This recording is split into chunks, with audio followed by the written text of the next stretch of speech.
Pour les philosophes des Lumières, les Lumières consistent à ne plus accepter de se faire dicter sa conduite. L'homme est libre. Emmanuel Kant dit « Ose savoir ». L'homme doit savoir se détacher du roi pour suivre sa propre voie et faire ce qu'il veut, quand il le veut. Le contexte historique. Nous sommes au XVIIIe siècle en France et c'est une monarchie absolue de droit divin. Le roi a tout pouvoir et ce pouvoir lui vient de Dieu. On n'a pas le droit de le contester. La religion est catholique, on n'a pas le droit d'en pratiquer une autre. Les riches ne payent pas d'impôts pendant que les pauvres meurent de faim.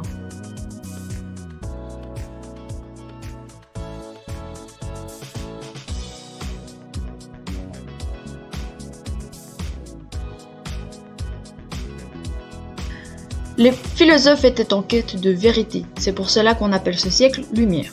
C'est aussi durant ce siècle que Diderot a écrit l'encyclopédie. Les philosophes opposaient la raison à la tradition, la raison étant suivre son esprit critique, sa propre réflexion, et la tradition c'est suivre aveuglément les dirigeants.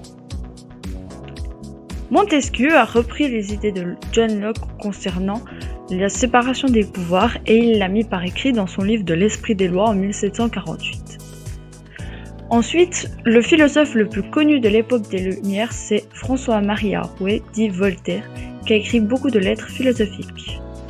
Le 14 juillet 1776, c'est la proclamation de l'indépendance américaine. Et le 4 juillet 1789, c'est la Révolution française. Et la Révolution française est le résultat d'un siècle de réflexion philosophique. Le siècle s'est commencé par une monarchie absolue et s'est terminé par la création d'une république. Les droits de l'homme sont basés sur les principes fondamentaux de la liberté et de l'égalité, aussi entre autres l'égalité des sexes. Les droits de l'homme vont amener la démocratie, le libéralisme, le capitalisme et le socialisme. Seulement, il faudra attendre un long moment avant que les droits de l'homme évoluent vraiment.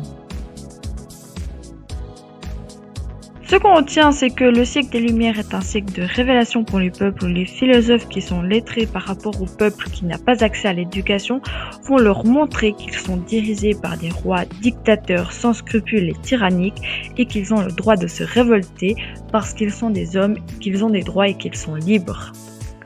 Voilà les amis, donc on est arrivé au terme de cette vidéo. J'espère qu'elle vous aura plu et je vous dis à bientôt.